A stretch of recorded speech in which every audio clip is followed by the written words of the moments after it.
Properly. Okay, so Coyote swap. My car, obviously I've never built a Coyote swap before, but I did, obviously modify 302s. So I've had heads cam intake blower cars, I've done tranny swaps, basically everything myself on a 302 push rod, which, they're pretty easy to work on, so I'm not saying you can't learn how to do it, I'm just saying you should basically have a basic knowledge of how to do it before you start doing it, and definitely do your research. Go on for every single swap. The main thing I'm going to tell you right now is every swap's different. What do I mean by that? Well, so if you go with a Gen 1 motor, Gen 2, Gen 3, if you go with a stick, if you go with an automatic, 6R80, 10R80, all these things are going to vary. Your headers are going to be different. Your K-member needs to fit your headers. So, which I've already gone through on a lot of videos. Paper laid out right here are instructions. So, I basically, how did I do mine? Okay, so I had a 1990 5.0 5-speed car, red, black interior car. Ran great, but I wanted something that was reliable. I didn't want a stick anymore. I have another car that's a stick, and when I was young, an automatic Mustang was a pile of shit because the automatics today are just totally different. So when you get my age, you don't want to shift gears anymore. You just want to get in something that drives nice, that's got power, that rips. So I went with a 10R80. So I went with a Gen 3 motor with a 10R80, and I went with basically Ford Performance Control Pack, Sports K-member, Cook's headers. I mean, there's just so many variables. That's why I'm saying every swap is different. So let me go ahead and show you guys. First, I bought the motor and the transmission. Now, if you have money, great. Go to a shop, buy all your parts at one time, and just have it knocked out. Me, I own a business, I have a family, and I wasn't going to just go and drop all this money on all these parts right off the bat. So what I did was I bought the motor and the transmission first, let that sit aside. That was during COVID. Then I bought the headers and the exhaust. Do it over again, a Gen 1 or Gen 2. Gen 2 probably would be the best route to go. Well, Gen 1's the cheapest, but Gen 2 would be the cheapest for the power and reliability because they make a little bit more power and you can put a blower on them. Stronger bottom end is what I mean, and it's just cheaper to find parts for, and the motors are cheaper than a Gen 3. I didn't know that at the time because this was all new to me, obviously, so I went with a Gen 3 because I wanted the 10R80. All the crap that I've had to buy, I don't have an exact price for you guys on exactly what this swap costs because, well, so yeah, I don't have a price. I've never added it up because I don't want to add it up, because if I add it up then I'll probably go, what the fuck did I do that for? So here we go. So first thing you're gonna need a motor and transmission. Second thing you're gonna need is a control pack. It's gonna be specific to whatever model, motor, and trans you're going. With the stick, you need a Gen 1 control pack for a stick. If you're going Gen 2, you get the gist. You need a Gen 2 with a stick or an automatic. Gen 3, which is what I went with. I went with a Gen 3 with a 10R80, so I got a Gen 3 10R80 control pack, 18 to 20. In this control pack, it'll give you everything you need to wire up your motor. So you can see here, if you go through it, it gives you computer, it gives you airbox. It's really easy to install, which I can go over all that stuff with you. It kind of just walks you through the gist of what you're going to need. But if you order a motor, if you find a motor in a junkyard and a transmission and you don't have the main harness for the transmission or the motor, you're going to have to buy that separate. If you call Power by the Hour, they will help you with all this stuff. They're super, super, super awesome. Once you have this, the motor can run. If without this, you're screwed. No way. Then you got to decide what you're going to do after the control pack. You're going to need, obviously, something to run your fans. You can run it off the control pack. I went with the Dakota Digital fan controller. If I was to go back and do it over, I would have just ran it off the control pack. I didn't know at the time, so that's why I bought this. You're going to need this control pack, or the fan controller, which basically, two ways you can go about it. This, you can tap into the motor for coolant temp, or you can do what I did, which is run this thing called a BMI, or I don't know, a bus interface module, which is run this thing called a BMI, or I don't know, a bus interface module. It's the BIM 0102 with Gen 1, Gen 2, and Gen 3. Or it might just be Gen 2, Gen 3. I don't know. You'd have to call them. But basically, I just plugged this into my OBD2 because I started wiring everything up. And I called them. They're like, just plug this in. I plugged it in, and I had RPM, basically voltage, coolant, shifter, everything basically that the computer knows. This thing, just plug and play. And I'll show you that when we go over it on the car. So that's what I went with that. You're going to need a gauge cluster. I went with Dakota Digital's VHX, but they make a better one now. And then this gives you all your instructions for your gauge cluster and how to wire this up. You are going to have to wire up your gauge cluster, which I'll go over with you guys. When I was in the dash, I actually replaced all the plugs while I was in there, guys. And because when you take your Fox body apart, even mine, well, things break, they're brittle, and I don't want to take the whole car apart and do all this and then, skimp out on some plugs. So go to LMR, buy yourself new plugs on anything you see that looks shady, and just put brand new plugs in it because you're going to want to do that. So that's why I had a lot of these wiring diagrams. What are you going to do for air conditioning and heat? Obviously, heat's easy. I'll show you guys how I did that, but you're still going to need air conditioning. I think it's the Fathead Garage Kit.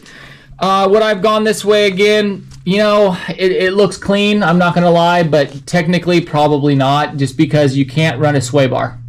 At least so far, I haven't figured out how to run a sway bar because everything's in the way with all the lines, and my buddy's not running a sway bar. Keep in mind, obviously, we have new K-members, A-arms, suspension, coilovers, all that kind of stuff, but no sway bar. So if you run this kit, I don't think you're going to be running a sway bar. Let's go. Next thing I did is I went with the low car shifter. I went to the junkyard, right? And I bought a stock automatic shifter for a 5.0, which is just so ugly. That's why I didn't want to run it. I bought an SN95 shifter as well, which I have over there in the loft up here. And I decided they're both butt ugly and hideous looking in the car, so I went with the low car shifter. Boy, do I wish I'd have bought it years ago. They were like $400. Now it was $700 just for the shifter. So I went the low car 6R80 shifter. Yes, this does work with a 10R80. That you're going to need, obviously, like I said before, I went with the Maximum Motorsports K-member because I feel in my heart that Maximum Motorsports had the best K-member. And you could go with UPR, which you would have to go with like Ultimate headers. I went with Cook's headers, which I wish I'd have never done. I feel like Cook's customer service was complete dog shit. And, that's being nice. I reached out to them a million times. I emailed them. I had starter issues. They just never got back to me or responded. So whatever. But you're going to need, obviously, caster camber plates. You're going to need, steering rack. So on my steering rack with the Gen 3 with the stock oil pan, I did get my stock. I left the stock Gen 3 oil pan and I did get the spacer kit and it does clear. So you're going to have to buy these spacers from Maximum Motorsports and it will push your steering rack out just enough to clear the oil pan. So that works, and they'll give you instructions like you can see here. You're going to need, once you go with the Maximum Motorsports, now if you go with a different K-member and a different set of headers, you're on your own on that. I'm just telling you what worked for me. The Koni's is what I went with on this car. My other car has Bilstein's, so I went with their coilover kit for the Koni Yellows, which you'll need for Maximum Motorsports. Like I said before, I went with Cook's headers. Yeah, should have went with Ultimate headers, oh well. You're going to need subframe connectors, which I have not installed yet, but yeah, I'm going to need those. So we got them. They're in the shop. I just haven't put them on yet. Now, I went with something different. I went with a Volvo power steering pump. Now, when we go over the car, which I already have videos on the car, I bought this controller because when you hook up the Volvo power steering pump controller or pump without this module, it only is at 50%. This definitely made a huge difference. It's basically by this company here, and you can up the voltage. I don't know how it works exactly, but it basically runs the pump at 100%, which made a huge difference. You're going to need wiring for your fuel pump, which is, I bought mine online. It basically comes with like It's or Aeromotive. Basically, it comes with bigger wire, power ground, and a relay and a circuit breaker. I hid everything behind where the factory stuff went, which I can show you on the car as well. You're going to need this Maximum Motorsports adapter for your power steering line.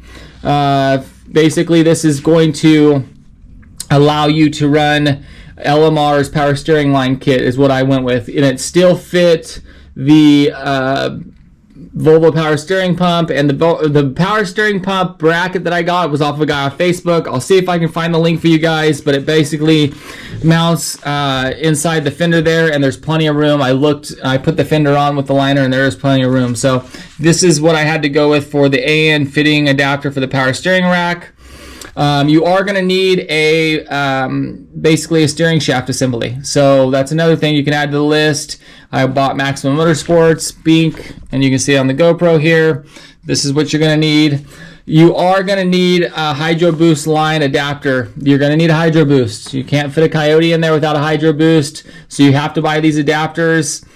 Make sure it's this kit for regular Mustang GTs. I accidentally bought a 93 Cobra one because a buddy was running that one and it does not fit, so I have a brand new one just sitting in there, but that is the model number for that. You're going to need A-arms for the K-member, and this is the kit for the A-arms. Like I said, Maximum Motorsports.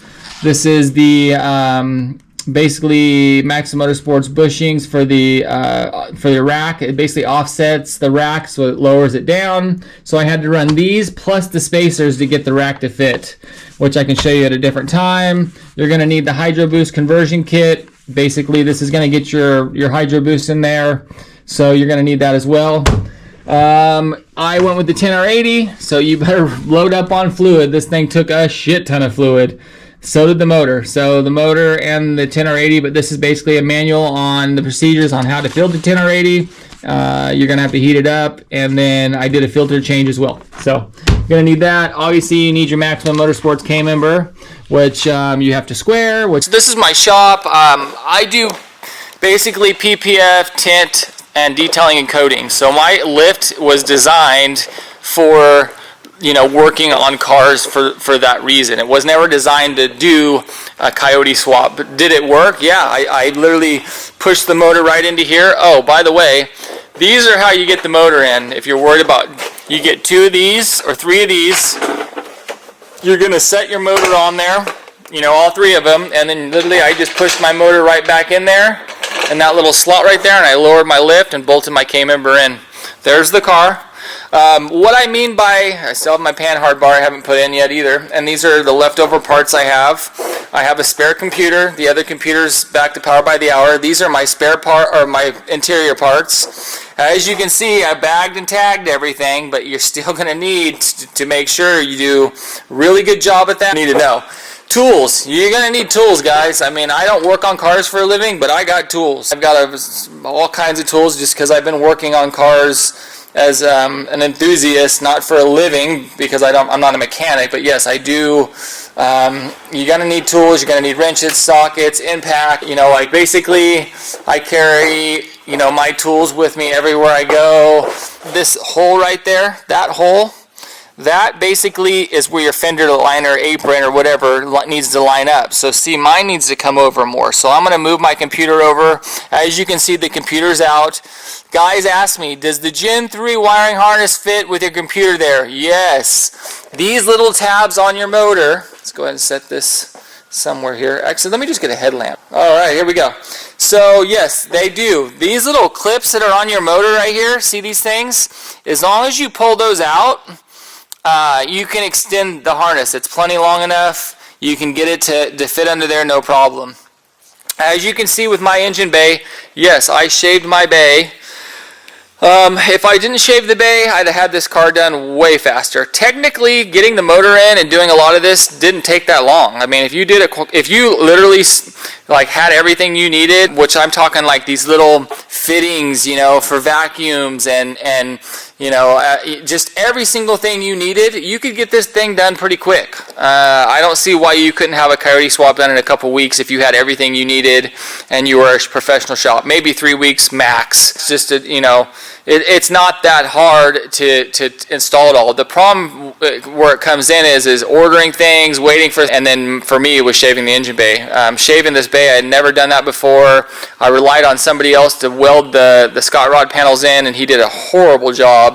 And I had to sand all his shit down, and as a detailer that's been doing the same thing for 17 years, it was very, very frustrating. So if you're gonna have someone weld on your car, guys, make Sky. He's in the same complex as me, but he didn't know what he was doing. My 5-month-old baby could have probably welded better. I could have welded better, and I've only done it a couple times, and I should have just went and bought a Harbor Freight welder and did it myself. But I fixed it the best I could, and it looks presentable. So no show car. I wasn't going for that. I just wanted a clean driver, guys. I'm not trying to build a show car at all, so don't think that's what I'm trying to go for. But I went with Contour electric fans, and that's why you're going to need that fan kit. But you could run the stock control pack with those fans, but you're going to need to add relays because those pull some serious amperage, and your control pack only has one relay in it, I think, for 70 amps or something like that. So you're going to need to add an extra relay or a set of relays to make sure that you don't hurt something. But for my fuel company, I forgot what it's called,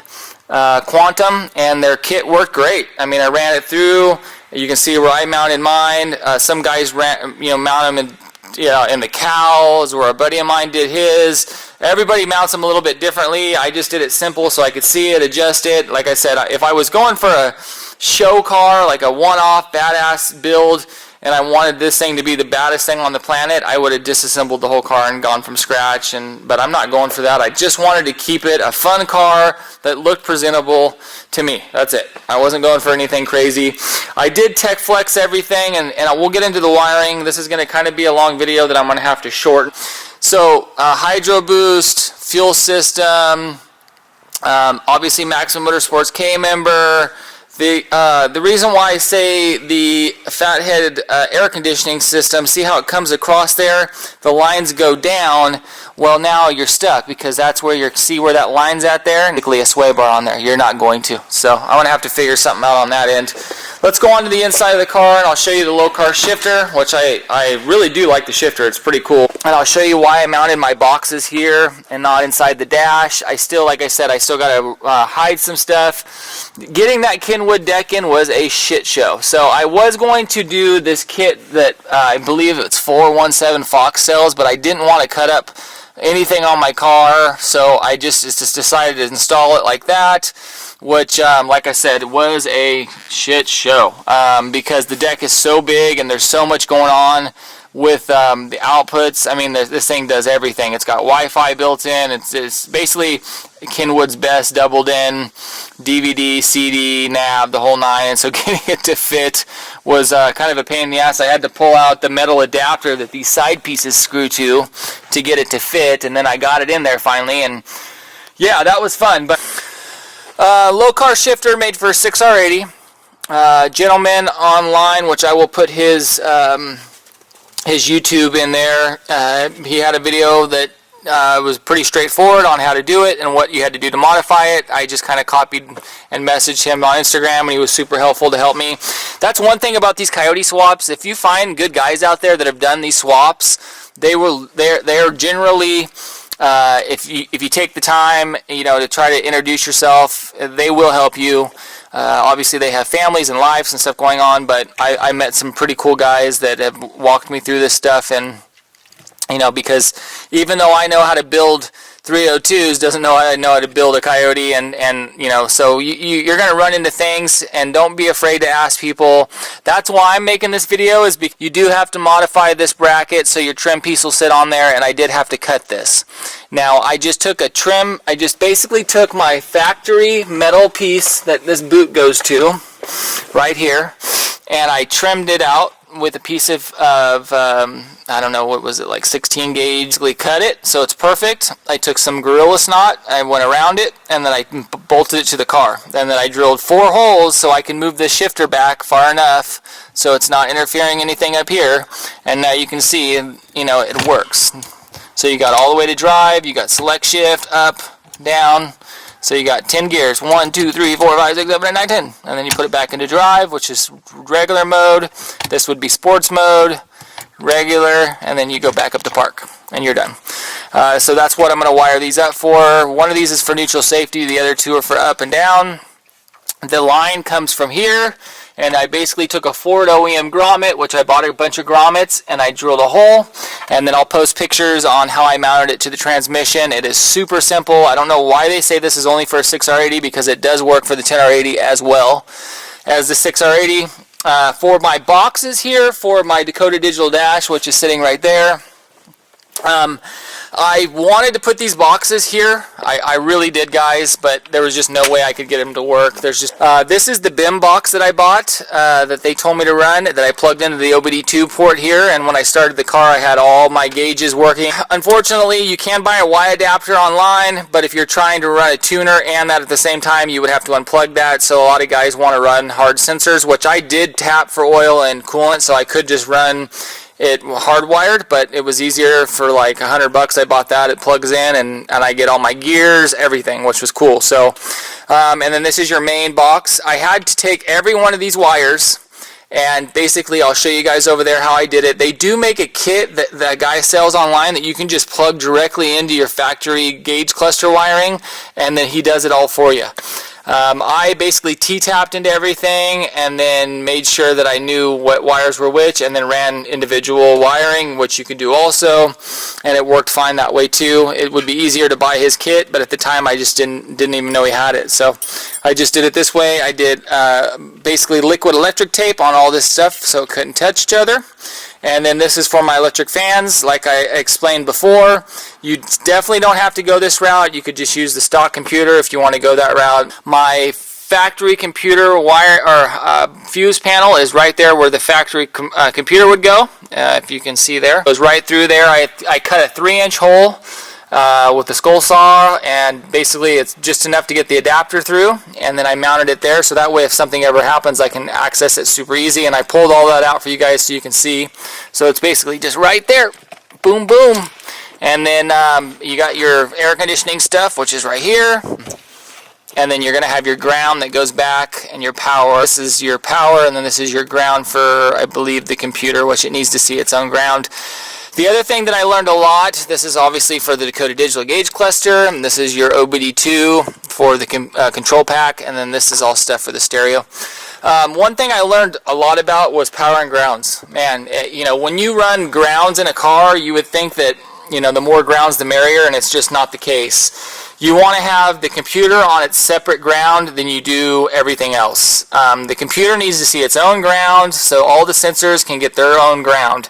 If you have all your grounds meeting in that one spot and then there's resistance, it's going to throw off things on the computer. So I ran a ground from the back of the battery, which I'll show you guys, all the way to the front of the car to the side of the block, and then I did the side of the block for the computer, and no grounding issues. I checked resistance, and we are golden. But before, I had it all wired up to this one ground here, and then I had another ground here, and then I had a ground for there, and it just, I didn't like it. So make sure you run one ground, solid, good wire, and check resistance with an ohm meter, and you should be good there. Let me go ahead and show you guys the other side. So that's the low car shifter. All my power and ground in the back basically is like factory. My fuel pump that I was telling you guys, it's all wired up. It's super neat and clean. It's all, you can't really see it because it's all put back there. This is the ground for the battery, Tech Flex as well. And then if you pop this off, the inertia switch isn't here anymore. Can't really see it in there, but basically there's a relay there that if something was to go wrong, it'll shut the fuel system off, and I can basically, just like factory, turn it back on. It's basically like a breaker, you know, so if something was to go bad, the breaker would trip at like 300 amps, and then I could reset the breaker. I did, make sure the camera's still recording, I did replace all of these plugs. Every single plug I replaced. because they're old, and so I replaced them all. And you can see how I did mine. I just got T-taps. I T-tapped each one. I did electric tape, and I'm going to do a liquid electric tape on these and then tape them like this, and then I'll put them back behind the dash. But I labeled every single thing. You can see all my labels that I made, so I know what each one goes to. And then when you start pulling this stuff apart, you're going to see that these Fox bodies, everything is brittle and everything is old. So stuff starts breaking. This is GPS for the stereo, microphone for the Bluetooth. And so all that wiring that you're seeing over here, I still have to run, but you're going to see things are old, so I replaced all this stuff. You might as well. The alarm's mounted underneath the seat, so this is where I got a lot of these plugs from. It's a spare one I have, and I didn't basically cut any of my factory wiring. I just depinned them and plugged in the new wiring, so you have your factory wiring, but just a new plug. Because my headlight wiring, my headlights looked like they were melting. Fog lights, there was just a lot going on there, and you don't realize it because you don't see them, but when you pull it apart, there's no point of doing that and not doing it right. So there's the Max Motorsports brake pedal, and then that's the Ford factory gas pedal, and then they sell an adapter so that bolts directly to the vehicle. And then on this side of the car, I have the 0 gauge welding cable that comes from the battery, just like you would in a stereo, but now instead of having my stereo 0 gauge, I just have that for the car, and then all my wiring in the back will be basically for the amps. But yeah, this will just basically go right over the top of that, and it'll look like a stick. And then let's see here. Let's go over here really quick. Factory 0 gauge comes in, and I went through the power steering, or the cruise control grommet that's right here, and I have a 0 gauge coming in that comes right here, heavy duty, and then this 0 gauge here goes directly to the starter first, and then it comes back, let's see here, it goes to the starter, and then one goes to the alternator. Another way where I had it jump to the alternator, then to the starter, and then I was having cranking issues. The other thing you're going to need to understand is you need to buy the heaviest, dutiest wire. If it's not heavy when they deliver it, like it's 0 gauge, but it's just when you pick it up, it's not real heavy, then you need better wiring. I had car audio wiring that was decent wire, and I was having voltage issues. So make sure you have, this is welding cable, 0 gauge or 2/0 or something like that, and it is heavy. Like compared to the car audio wire, it was twice as heavy. So I knew I would be good at that point, but you can see here I tech flexed everything. I labeled everything obviously underneath the tech flex, so if I was to ever have to pull this stuff apart, I know what it is. This is the adapter for the Volvo power steering pump. This is the Volvo power steering pump, and all the lines I ran are from LMR, and it goes to my stock rack, power steering rack. This is the Hydro Boost lines. I hid everything. Basically, I had to drill one hole, you can see there, but everything else is hidden, and I didn't have any leaks or problems. This is for the hood light, and I will show you why I didn't have any leaks, which, you know, some guys, this is obviously stuff you're not going to use, intercooler pump, and this is for AAT, which I have no clue, those don't get used. I have a towel here because I cut my stock box, and I just don't want it to scratch the shaved bay that I did, which was a shit show. So use this on everything. Let's see if I can get it to focus for you guys here. Loctite 545, and I didn't have any leaks on anything. And she basically, I started her right up. This is for the started her right up, and she no power steering leaks and no brake leaks, so we were good there.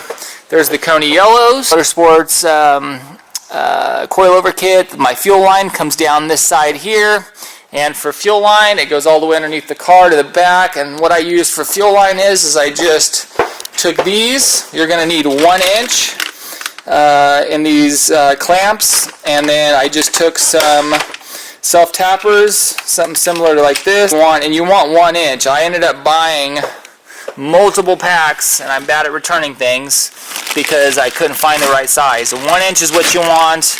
This is the Tech Flex that you're going to need. I bought a bunch of different fuses, you know, wiring, 12 gauge, 10 gauge, and you're going to want grommets. I bought all the factory Ford grommets because you'll end up using those, I promise you. Spare O2 sensors, and you know, basically just anything for this swap just keep it organized. See, you're going to need AN fittings.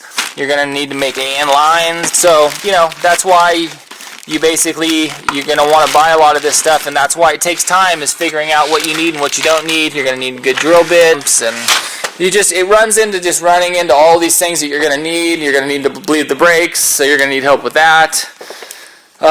So that's kind of how it runs and how the gist goes. Post it, and I'll answer it the best I can for you. And I went with my factory 5.0 radiator. I did run an adapter here for my coolant. A lot of guys don't. They just literally take the one from the control pack and put it right on, and it doesn't, you know, and it seems to seal. But I ran an adapter there. I'm going to need these fittings. This one was like huge. I think it was like 1 inch and something to block off this. Quantum fuel system for the heater core lines. I just took the stock stuff that worked. I modified them, and they seem to be fine for now. You know, obviously you can make something look prettier. And that's kind of how it's gone so far. Like I said, the list I still have to do, but next is going to be brakes and then wheels of some sort. If I you know, go with a different brake, I'm going to have to go with different wheels, obviously. So that'll be my next project, is what brakes and wheels to go with. Obviously, that's about it, guys. So if you have any questions, go ahead and shoot me a comment. I'd appreciate a like or a subscribe or whatever they say you need. And that's it, guys. That's the 5.0 so far, so good. Try to get this thing done and running. But I've got, you know, other cars and projects, and like I said, I've got a family and a business that I run full time. So, you know, I can only work on this when I have time, and sometimes it's, you know, other things are more important. So I hope everybody's doing good. I wish you all well, and let me know if you guys have any questions. I'll answer them. Thanks, guys.